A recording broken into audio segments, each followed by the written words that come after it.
abbiamo cercato oggi di fare un po' il punto della situazione, anche perché stiamo vivendo in una fase in cui si inizia a vedere la possibilità di uno sblocco e lo stallo della contrattazione, perché l'anno scorso, a fine anno, al fine 2024, è stato sottoscritto con estremo ritardo il rinnovo del contratto collettivo regionale che è fermo, pensate, al 21, al triennio 19-21, quindi questo comparto è la Cenerentola dei comparti pubblici, perché ha ancora da rinnovare il contratto 2022-24 e poi avviare anche il contratto 25-27.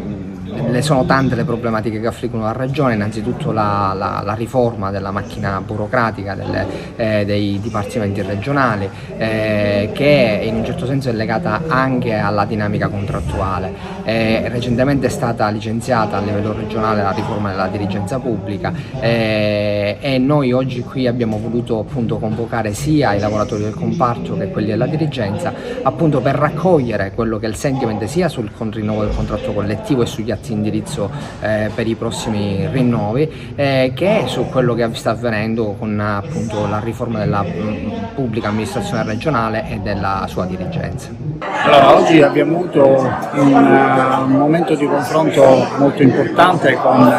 le persone che rappresentiamo quotidianamente. Quello che abbiamo cercato di fare è cercare di spiegare le ragioni che hanno portato ai rinnovi di contratti, seppur con tutte le limitazioni che ci impongono le varie normative,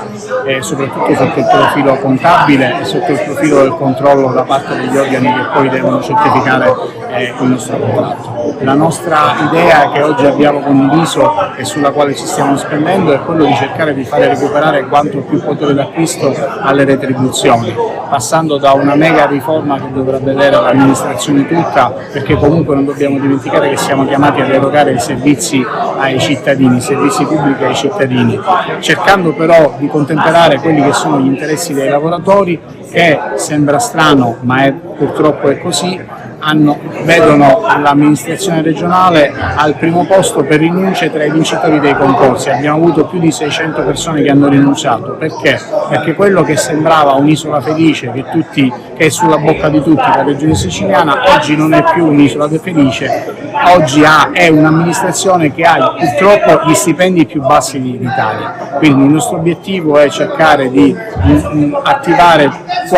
mettere in campo qualunque iniziativa possibile per avviare processi di riforma che possano consentire all'amministrazione di erogare i migliori servizi possibili alla collettività e contemperando quelli che sono gli interessi dei lavoratori, che oggi vedono veramente le retribuzioni più basse d'Italia, siano esse del comparto che anche quelle della dirigenza.